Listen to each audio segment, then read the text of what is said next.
같이 미가서 7장 1절에서 13절 같이 묵상하도록 하겠습니다.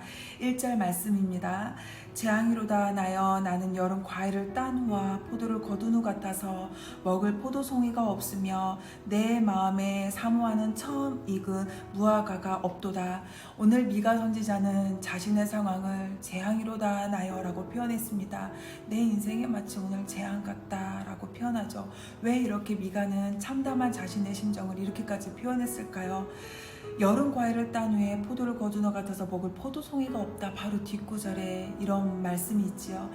여러분, 그때 당시에는 추수를 하고 나면 꼭 과부, 고아, 나그네를 위하여서 곡식을 남겨두어야 합니다.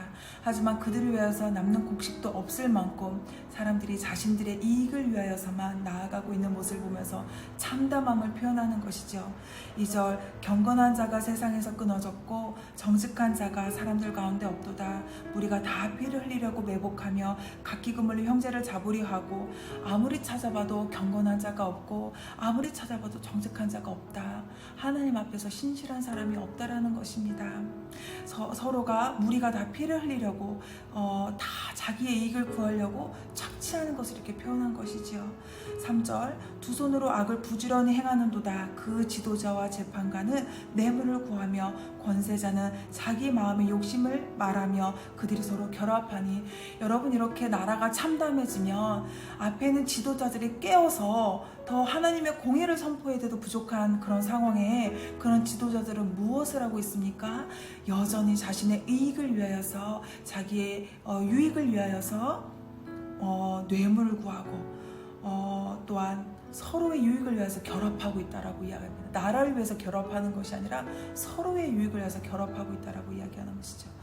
4절, 그들이 가장 선한 자라도 가시 같고 가장 적직한 자라도 찔린 울타리보다 더하도다. 그들의 파수꾼들의 날 곧 그들 가운데에 형벌의 날이 임하였으니 이제는 그들이 요란하리로다. 얼마나 백성들이 악하면 미가는 이렇게 이야기합니다.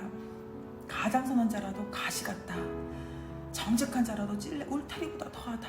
사람들이 너무 사람들을 찌르고 있다라는 거죠. 아무리 선해도요, 선한 것이 아니라 마치 가시 같다라고 표현합니다. 옳은 자들, 하나님 앞에 정직한 자들이 없었다라는 것을 표현합니다. 그 다음 5절에 보니까 너희는 이웃을 믿지 말며 친구를 의지하지 말며 내 품에 누운 여인일에게도 내 입의 문을 지킬지어다. 6절, 아들이 아버지를 멸시하며 딸이 어머니를 대적하며 며느리가 시어머니를 대적하리니 사람의 원수가 곧 자기의 집안 사람이로다. 여러분, 사회의 가장 기본적인 가정, 그 가정에서도 모든 신뢰가 무너진 거예요. 신뢰가 무너진 세상입니다. 신뢰가 무너졌기 때문에 아내들까지도 남편들에게 어떤 말도 하지 말라고 하는 거예요. 아들과 아버지 안에 어그러짐이 있고 딸과 또한 딸이 어머니를 대적하며 또 며느리가 시어머니를 대적하고 서로의 신뢰가 하나도 남아있지 않은 정말 어그러진 세대였답니다. 여러분, 이 모습을 본 미가는 정말 재앙이로다. 내가 아무리 외쳐도 여전히 변화하지 않은 이 백성들을 보면서 자기의 상황이 너무 비통했던 거예요. 너무 외로웠던 거예요. 하지만 미가는 여기서 멈추지 않았습니다. 미가는 정말 여기서 하나님을 경외하는 사람이었던 것이 바로 그 뒤에 있는 말씀을 통하여서 확인이 되는 것이죠. 7절 말씀에 오직 나는 여호와를 우러러보며 나를 구원하신 하나님을 바라보나니 나의 하나님이 나에게 귀를 기울이시로다. 하나님이 미가의 고백을 얼마나 기뻐하셨을까요? 나는 이런 상황일지라도 누구만 우러러본다라고 이야기합니까? 하나님만 우러러본다라고 고백합니다. 나를 구원하신 하나님을 바라보나니 하나님이 나에게 귀를 기울이시로다. 여러분, 하나님께 시선을 고정시킨 사람, 하나님을 우러러보는 사람에게는 하나님이 그의 기도를 들으세요. 그의 세밀한 그 아픔의 고백까지도 하나님 다 들으십니다. 하나님이 그 사람에게 집중하세요. 그 상황에 굴복하여서 하나님을 바라보지 못하고 상황을 바라보는 자가 아니라 오늘 미가처럼 하나님을 우러러보고 하나님이 우리의 구원자시며 하나님이 나에게 귀를 기울이시는 분이시다라는 것을 믿고 나아가는 자에게 하나님이 역사하십니다.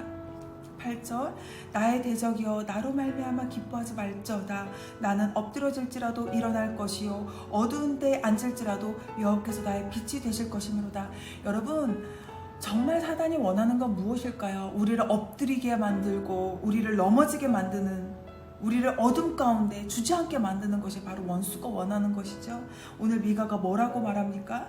내가 혹여라도 엎드려질지라도 나는 다시 일어날 거고 어둠 가운데 있을지라도 여호와께서 나의 빛이 되어 주시겠다라고 이야기합니다. 여러분, 얼마나 소망이 되는 말씀입니까? 우리가 우리의 힘을 의지하는 것이 아니라 우리가 여호와를 바라보기 시작했을 때, 우리가 때로 죄로 인해서 넘어졌다 할지라도, 우리가 상황으로 인하여서 마음의 그 아픔 가운데 머무르고 있다 할지라도, 사람들로부터 내가 신뢰를 받지 못하는 그런 억울한 상황이 있을지라도 하나님께서 나를 바라보는 사람의 부르짖음을 들으시겠다라고 약속하시는 거예요. 미가처럼요. 여러분들이 그런 분들이 되셨으면 좋겠습니다. 9절 내가 여호와께 범죄하였으니 그의 진노를 당하려니와 마침내 주께서 나를 위하여 논쟁하시고 심판하시며 주께서 나를 인도하사 광명에 이르게 하시리니 내가 그의 공의를 보리로다. 여러분, 주님이 대신 나 대신 앞장서 나가시겠다라는 거예요. 나를 위하여서 논쟁하시고 심판하신다라는 것입니다. 여러분, 우리가 이렇게 미가와 같이 하나님 편의 선자들이 됐으면 좋겠습니다. 10절 나의 대적이 이것을 보고 부끄러워하리니 그는 전에 내게 말하기를 내 하나님 여호와가 어디 있느냐 하던 자라. 그가 거리에 진흙같이 밟히리니 그것을 내가 보리로다. 하나님이 어디냐 나를 조롱하던 사람들에게 그들이 이제는 진흙같이 밟히게 될 거래요. 역전이 되는 것이죠. 어떻게 역전됩니까? 11절 내 성벽을 건축하는 날 곧 그날에는 지경이 넓어질 것이다 라고 말하는 것입니다. 12절 그날에는 아수르에서 애굽 성읍에까지, 애굽에서 간까지, 이 바다에서 저 바다까지, 이 산에서 저 산까지 사람들이 내게로 돌아올 것이다. 아수르의 침공에서 흩어졌던 사람들이 다시 모이게 될 거라고 말을 합니다. 뭐라고 합니까? 이 바다에서 저 바다까지, 지중해에서 페르시아만 해안에 이르는 말하는 거고요. 이 산에서 저 산까지, 레바논에서 시내산을 이르는 말입니다. 흩어졌던 사람들이 하나님께로 다시 한번 모아질 거다라고 이야기합니다. 우리 미가서 4장 묵상했을 때 끝날에는 여호와의 그 산에 모여들 거라고 이야기했죠. 바로 그 말씀인 것입니다. 여러분, 우리는 때로는 이런 참담한 우리의 상황에 억울하고 또 속상하고 정말 내 삶 가운데 하나님이 계신가 이렇게 낙심할 때가 있습니다. 하지만 여러분, 우리가 경건한 사람이 어떤 사람인지 기억했으면 좋겠어요. 미가와 같이 저의 묵상 적용은 늘 어떠한 상황에서든 미가와 같이 하나님을 우러러보기로 결정하는 것입니다. 우리가 어렵고 힘들지라도 우리가 하나님을 우러러보기 시작했을 때에 하나님으로부터 우리 가운데 빛이 말 거예요.